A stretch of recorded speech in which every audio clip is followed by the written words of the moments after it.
Assalamualaikum warahmatullahi wabarakatuh dan salam sejahtera kepada semua penonton channel Studio and Exploration dalam rancangan eksplorasi misteri mistik. Saya Nazri Saleh, hos anda. Hari ini saya bawakan anda kepada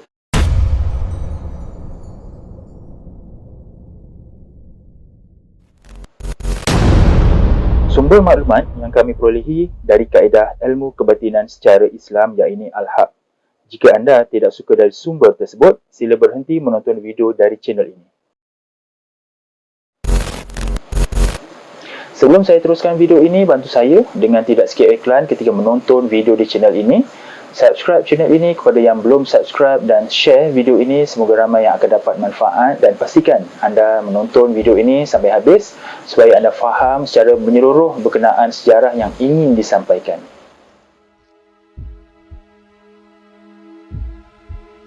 Pada awal penubuhan Kesultanan Melaka, berdasarkan pendapat yang masyhur tahun 1400, Sultan Melaka telah menjalinkan hubungan diplomasi dengan pelbagai negara di dunia. Pada ketika itu, antaranya ialah Kerajaan Ming di China. Mengikut catatan sejarah dinasti Ming, hubungan paling awal terjalin di antara dinasti Ming dan Kesultanan Melayu Melaka adalah pada tahun 1403. Pada ketika itu, Maharaja Yongli mengutuskan utusan ke Melaka untuk menjalinkan hubungan diplomasi dengan Sultan Melaka yang pertama, iaitu Parameswara. Hubungan dengan dunia barat seperti Arab, Parsi dan India juga diyakini bermula seawal penubuhan Kesultanan Melayu Melaka. Namun, tiada catatan yang ditemui tentang hubungan-hubungan tersebut. Namun, Tom Paris telah mencatatkan dalam Summa Oriental bahawa Sultan Muzaffar Shah menjadi sangat terkenal dan menerima banyak surat dan hadiah dari Raja Aden, iaitu Yaman, Hormuz dari Parsi, Cambay, India dan Bengal. Tom Paris mencatatkan seperti berikut. Berkat kehormatan yang baginda perolehi dari kejayaannya menyebarkan agama Islam kepada para raja dan wilayah takluknya, nama Muzaffar menjadi sangat terkenal. Baginda menerima banyak surat dan hadiah dari Raja Aden, Hormuz, Cambay dan Bengal. Raja-raja tersebut mengutuskan para pedagang dari wilayahnya untuk menetap di Melaka. Hubungan diplomasi antarabangsa yang dijalinkan oleh Kesultanan Melayu Melaka mencapai zaman kemuncaknya ketika zaman pemerintahan Sultan Mansur Shah dan Sultan Alauddin Riayat Shah. Kedua-dua Sultan Melaka ini mengamalkan polisi yang cukup terbuka. Mereka akan menjalinkan hubungan dua hala dengan kerajaan-kerajaan yang besar di dunia pada ketika itu. Malah, Kesultanan Melayu Melaka turut tidak mengabaikan hubungannya dengan kerajaan-kerajaan yang kecil.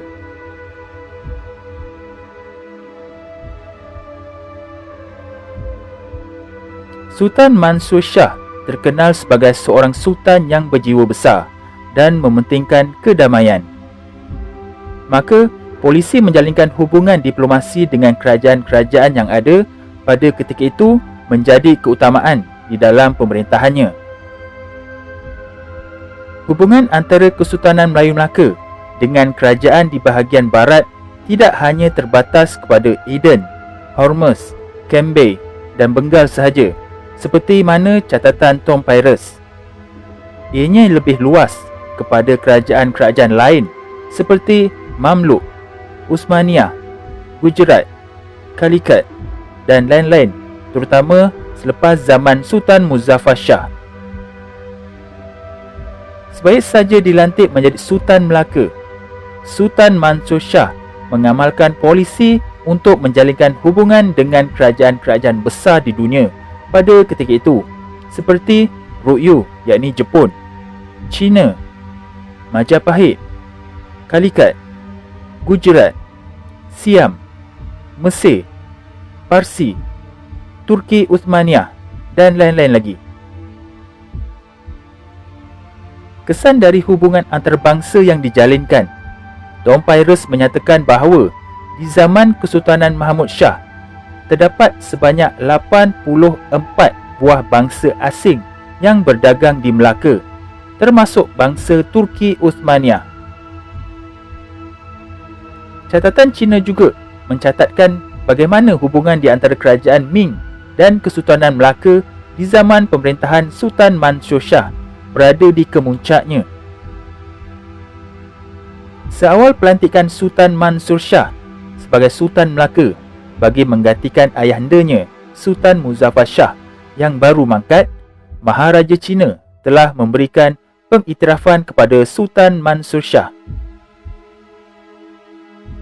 Berdasarkan kehadiran bangsa-bangsa Eropah di Pelabuhan Melaka, maka diyakini bahawa Kesultanan Melayu Melaka turut menjalinkan hubungan diplomasi dengan kerajaan-kerajaan di Eropah. Tom Pyrus menukilkan bahawa antara bangsa Eropah yang hadir berdagang di Pelabuhan Kota Melaka adalah bangsa Turki Uthmaniyah dan Armenia. Luis Felipe Vieira Hes Thomas menyatakan seperti berikut. Terdapat juga kapal-kapal yang dimiliki orang-orang Armenia seperti pedagang yang bernama Koja Iskandar, yang mana pada tahun 1517 membawa 2 orang Portugis dari Melaka ke makam Saint Thomas di Melepur, Coromandel. Sebenarnya susah untuk dibezakan sama ada mereka adalah orang-orang Armenia yang sebenar atau orang-orang Kristian Nestorian dari Mesopotamia, disebabkan orang-orang Portugis kebiasaannya menggunakan nama Armenia bagi merujuk kedua-duanya. Menurut Pyrus, mereka, yakni orang-orang Armenia, telah menetap di Melaka sejak dari zaman Kesultanan Melayu Melaka. Sebagai sebuah kerajaan yang memiliki pelabuhan yang terkaya di dunia, sudah pasti Kesultanan Melayu Melaka giat menjalinkan hubungan diplomasi dengan pelbagai kerajaan di seluruh dunia. Sama ada hubungan tersebut dimulakan oleh Melaka atau sebaliknya. Jika kerajaan-kerajaan yang kecil pun mahu menjalinkan hubungan diplomasi dengan Melaka atas faktor manfaat perdagangan yang bakal diperolehi, apatah lagi kerajaan yang sebesar dan sehebat Uthmaniyah, maka sudah pasti ada usaha yang dijalankan oleh kedua-dua pihak, iaitu Melaka dan Uthmaniyah, untuk menjalinkan hubungan diplomasi. Apatah lagi Sultan Melaka dan Khalifah Uthmaniyah berkongsi akidah yang sama, iaitu masing-masing beragama Islam.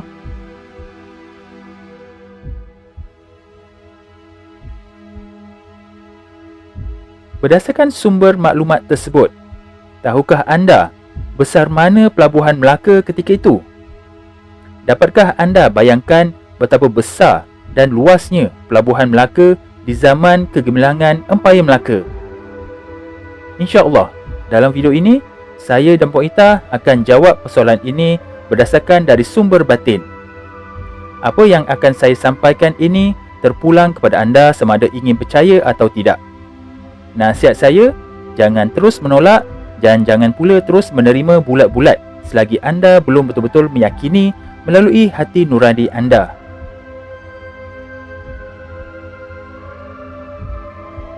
Bismillahirrahmanirrahim. Apabila kita melihat dan menilai keterangan awal video tadi, jelas menunjukkan bahawa sudah pasti saiz pelabuhan Melaka adalah sangat besar. Malah ada yang menyatakan bahawa dalam masa 1 hari saja, Pelabuhan Melaka menerima lebih 2,000 kapal dagang dari seluruh dunia. Namun bagi generasi kini, lebih banyak merujuk kepada saiz pelabuhan yang ada pada zaman sekarang ini, saiz yang lebih kecil dan terhad. Sebenarnya, manfaat Pelabuhan Melaka bukan setakat kepada Kesultanan Melaka, malah rakyat juga dapat manfaatnya dengan berniaga menjual hasil tempatan seperti makanan, kraf tangan dan sebagainya kepada pedagang yang datang ke Melaka. Adakah saiz pelabuhan negeri Melaka hanya setakat besar yang ada pada zaman sekarang ini? Perlu diketahui bahawa seluruh tanah Melayu ini sebenarnya di bawah naungan Kesultanan Melaka. Jadi, seluruh tanah Melayu ini yang kini dipanggil Malaysia, dulunya adalah keseluruhan Melaka. Melaka dulunya adalah sebuah negara, bukan negeri. Oleh yang demikian, menurut sumber batin, keluasan pelabuhan Melaka bermula dari Kedah sehingga ke Melaka, iaitu dengan kata lain, sepanjang Selat Melaka ini adalah Pelabuhan Melaka. Sebab itulah di zaman kegemilangan Kesultanan Melaka dipanggil sebagai pusat perdagangan dunia yang termasyhur, terkaya dan terhebat. Tiada yang dapat mendandingi kehebatan pelabuhan perdagangan Melaka ketika itu. Malah orang Portugis sangat kagum dan terkejut kerana pelabuhan Melaka yang sebenar lebih hebat selepas mereka tiba di Melaka daripada apa yang mereka dengar sebelum ini. Sebab itu jugalah dikatakan selepas Portugis berjaya menawan Melaka, mereka hanya dapat 1/3 sahaja hasil rampasan, yang mana hasil rampasan itu saja sudah cukup memberikan kekayaan kepada Portugis. Sebenarnya, urusan pelabuhan kapal dagang bukan berkaitan dengan Istana Melaka, tetapi jauh sikit kerana kapal yang berlabuh berdekatan istana hanya untuk urusan rasmi kerajaan sahaja. Jadi, tidak mengganggu laluan kapal Sultan Melaka, kapal pembesar dan kapal duta negara luar yang keluar masuk. Begitulah betapa teraturnya sistem trafik pengangkutan laut di zaman Kesultanan Melayu Melaka, malah lebih maju dan tersusun. Sebab itu, Melaka dianggap satu kerajaan yang sangat bertamadun tinggi sehingga berjaya menarik ramai pedagang untuk berdagang di Melaka dari seluruh dunia. Kesimpulannya, kejatuhan Melaka bukan kerana hilangnya harta atau kekayaan dunia, tetapi Melaka meninggalkan sebuah tamadun dunia yang hebat dan unggul di Nusantara ini.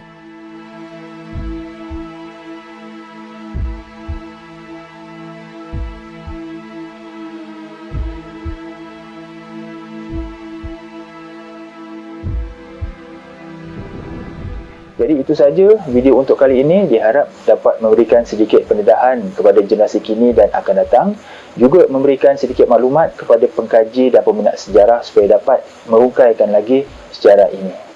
Jangan lupa sertai ahli member channel Eksplorasi Misteri Mistik ini dengan klik pada butang join di bawah video ini atau klik link pada ruangan description. Terdapat 4 pilihan peringkat package yang disediakan.